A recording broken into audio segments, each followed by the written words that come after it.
Hi, Mr. Butcher. This is my Civic Mirror reflection. So I just wanted to start off by saying that I had a really good time in civics. Although sometimes it was a little bit frustrating. I definitely learned a lot through this half course. I'm just gonna start by saying every question and then giving my response for it. So firstly, what kind of country did your class create? I would say that our country was definitely very original. I mean, our name is Tabanawannagon and we're underwater. That should start it off.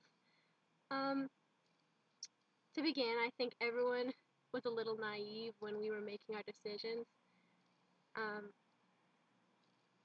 Our first year of Civic Mirror was a little hectic, messy, and confusing.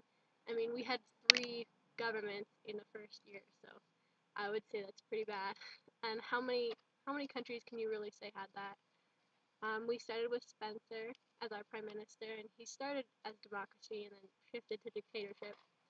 And then Jill took over and was full-fledged dictatorship. And then after Jill, we had an almost crisis vote where myself and Victoria became the next government and brought back the democracy. We went very full circle actually in our first year of Civic Mirror, and I would say that pretty much sums that up.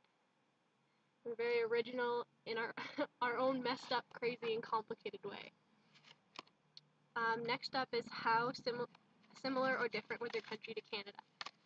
I would say that actually because of our false alarm crisis vote, our country's government was more like Canada's than the original Civic Mirror government was.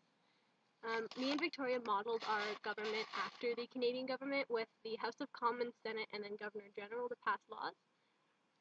It actually worked out pretty well. It could have gone better, but I would say that it worked out quite well.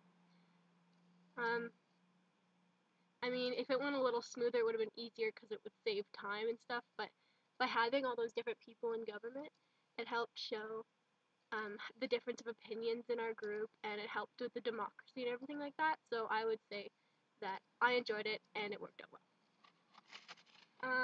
What else do we say? Many of the other things from Civic Mirror, like the open market and the town hall, were similar to Canada, but not exactly the same.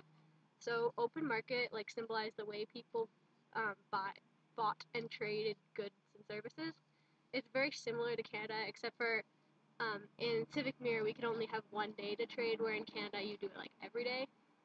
Also, town hall was similar, but at the same time not everyone in Canada is going to get together. Next up is, what did you begin to understand about law, government, and human nature? So honestly, this question is really vague, but I'm going to try and get it done really quickly because I'm slowly running out of time. So for law, I would say that I learned that we have laws for a reason.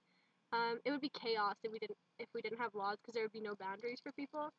They would be able to do whatever they wanted and not have to think about the consequences, which is not very good, because we found out, just like Jill, when she found the loophole in Spencer's government, she took over and didn't think about what anybody else had to say. And right after that,